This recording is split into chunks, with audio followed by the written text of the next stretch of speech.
Welcome back, everybody. We've been chatting with Mike Winkelmann, best known as Beeple, an incredible artist, and Angela Mack, executive director of the Gibbes Museum of Art.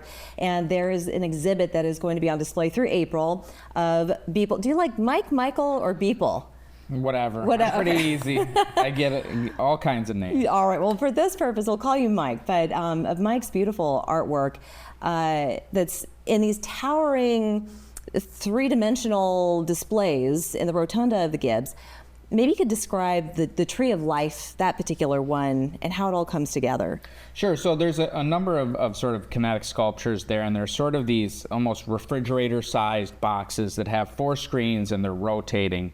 And they're projection mapped so that when you stand in a certain place, it gives the illusion that there's an object in the box, and it has this sort of like 3D effect.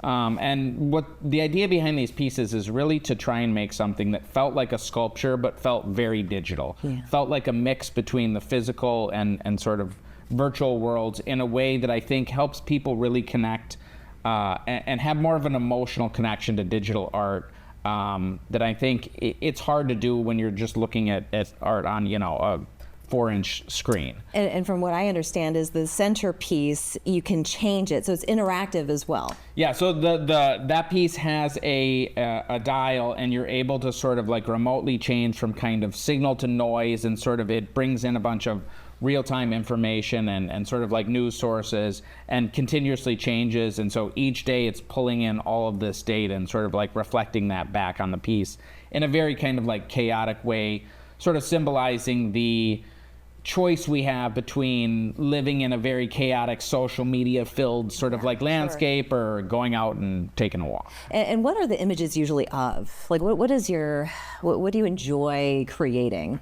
A lot of the images that I create are sort of satirical kind of sci-fi visions of the future, a future that could happen. Not that I think necessarily will happen, but it's sort of looking at current trends and sort of extrapolating out what that could look like, 50 years from now, again, with a more, sort of tongue-in-cheek sort of tone. And Angela, you say that this could totally change the future of art as we practice it, as we buy it.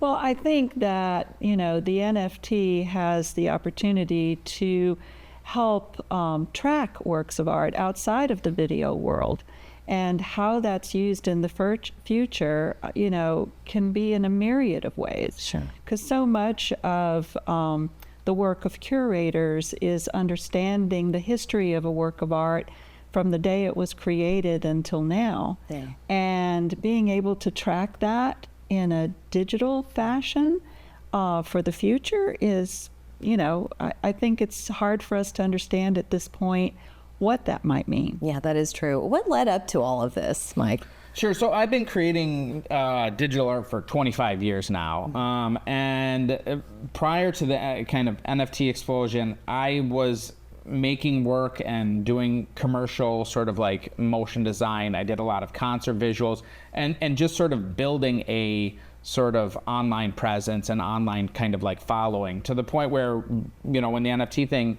happened, a bunch of my followers, and I had, a few million followers on Instagram and Facebook and everything, they started coming up to me and being like, you should look at this NFT thing. And at first it was like, this is like some weird crypto thing. This has nothing to do with art.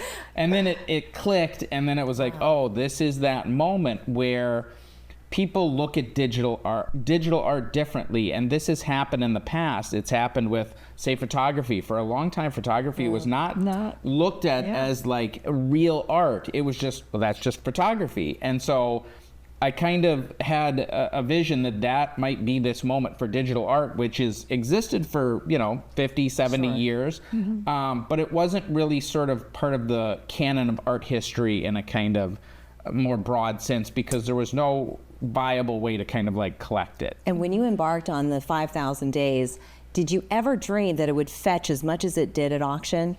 No, I mean, again, when I started the 5,000 days, it was in 2007, before Bitcoin or any blockchain like this was even a thing. It was just like, I want to get better at making pictures. I want to get better at making digital art.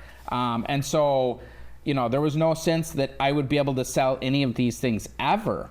And so it's been a bit of a ride. And to this day, it is the highest selling NFT.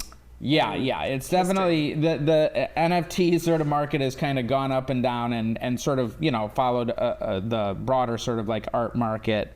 But it's definitely, things are heating back up again with Bitcoin is, at an all-time high here. And so it's definitely been an interesting ride. Well, we're running out of time, but I have to point out the fact that you moved your family from Wisconsin to Charleston, so you call the Lowcountry your home.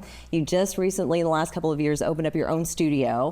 Can people come and see your work there? Or is this all just for is this your workstation? Yeah, no, so the studio, we have a bunch of events. We actually had an event on election night, and we've partnered with the Gibbes on some events. And it's a place where we're really trying to, bring the community together around an appreciation and education of digital art. And so, yeah, if you go to Beeple Studios-XYZ, you can find when our sort of next event is. And You also like to use the word crap a lot. I would call it anything but crap.